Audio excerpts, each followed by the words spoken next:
देश भर में आज से शारदीय नवरात्र की शुरुआत हो चुकी है। देश के कोनों कोनों में स्थित मां जगदम्बा के धामों में नवरात्र के पहले दिन माता रानी के भक्तों की भीड़ रही।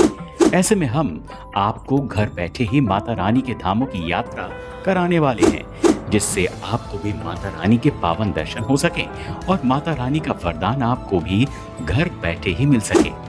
ये तस्वीरें उत्तराखंड की राजधानी देहरादून के टपकेश्वर महादेव मंदिर की हैं, जहां मां वैष्णो देवी की 3 पिंडियों के प्रतिकृति के दर्शन होते हैं।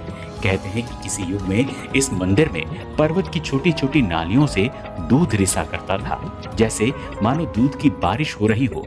इसीलिए इस मंदिर का नाम टपकेश्वर महादेव मंदिर पड़ा था।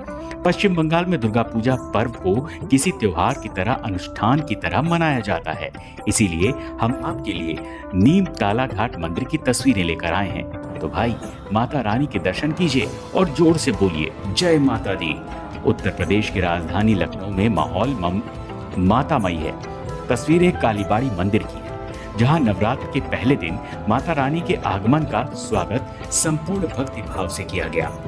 दुनिया का संचालन करने वाली अष्टभुजी मां जगदम्बा का आगमन पंजाब में जोरदार हो रहा है। वैसे तो अमृतसर गोल्डन टेम्पल के लिए और अपने छोलो कुलचों के लिए प्रसिद्ध है, लेकिन अमृतसर के दुर्गा मंदिर की भी मान्यता काफी ज्यादा है। अमृतसर के दुर्ग्याना मंदिर को गोल्डन टेम्पल की हिंदू रेप्लिका कहा जा सकता है। पंजाब से होते हुए आपको दर्शन यात्रा के अगले पड़ाव पर ले चलते हैं, जो है देश की राजधानी दिल्ली।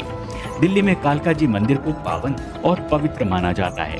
कहते हैं इस मंदिर में मां दुर्गा मां काली के रूप में प्रकट हुई थी और पांडवों ने कुरुक्षेत्र युद्ध से पहले माता रानी के दर्शन किए थे और विजय का वरदान हासिल किया था। तो आप भी घर बैठे नवरात्र के पहले दिन माता रानी के दर्शन कीजिए और अपनी सभी कमजोरियों पर विजय पाने का वरदान हासिल कीजिए। दिल्ली के ही छतरपुर में माता रानी मां कात्यायनी स्वरूप में विराजती हैं, जो अपने भक्तों को सुख और समृद्धि का वरदान देती हैं। तो फिर देर किस बात की, मन में पूरी श्रद्धा भाव के साथ लीजिए मां कात्यायनी का नाम। मां करेंगी आपका कल्याण। मां मनसा को भगवान शिव की पुत्री कहा जाता है। नवरात्र के पहले दिन हरिद्वार में मां मनसा के धाम में भी भक्तों की भीड़ उमड़ी और मां का भवन मां के जयकारों से गुंजायमान हो उठा। 51 शक्तिपीठों में एक मां कामाख्या का धाम असम में है।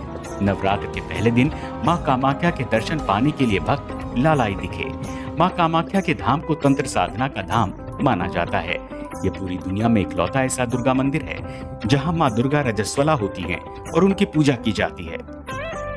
उत्तर प्रदेश में गंगा और यमुना की संगम नगरी प्रयागराज में मां अंबा अलोपी बाग में विराजमान है। ये मंदिर अपने में अद्भुत इसलिए है क्योंकि यहाँ मां की किसी भी प्रतिमा की पूजा नहीं होती, बल्कि ये ऐसा शक्तिपीठ है जहाँ मां दुर्गा की पूजा पालने में होती है। मान्यता है कि यहाँ मां सती के दाहिने हाथ का पंजा गिरकर अदृश्य हो गया था, तभी से इस धाम का नाम अलोपी पड़ गया। कहते हैं कि यहाँ रक्षा सूत्र बांधने से सभी मनोकामनाएं पूरी होती हैं। त्रेता युग में भगवान राम ने लंका पर चढ़ाई करने से पहले नवरात्र में ही मां शक्ति की उपासना की थी और एक नील कमल कम पड़ जाने पर भगवान राम ने अपनी आंखें मां को चढ़ाई थी। तब प्रसन्न होकर मां ने भगवान राम को विजय वरदान दिया था। भगवान राम की नगरी अयोध्या में मां जगदम्बा देवकाली में विराजती हैं। तो बड़ी देवकाली में विराजमान मां के कीजिए आप भी दर्शन और पा लीजिए पुण्य का वरदान। देश की आर्थिक नगरी मुंबई का नाम मां मुंबा के नाम पर पड़ा। ऐसे में नवरात्र के पहले दिन कीजिए मां मुंबा के दर्शन, जिससे आपके जीवन में भी आने वाली सभी बाधा, संकट, परेशानियों का हो अंत। ऐसा नहीं है कि कृपा केवल माता रानी ही बरसा रही हैं, बल्कि भक्त भी माता रानी पर चढ़ावों की बारिश कर रहे हैं। आंध्र प्रदेश में विजयवाड़ा में कनक दुर्गा मंदिर में महाराष्ट्र के एक भक्त ने हीरों से जड़ा मुकुट माता रानी को भेंट किया, जिसकी कीमत करोड़ों में बताई जा रही है।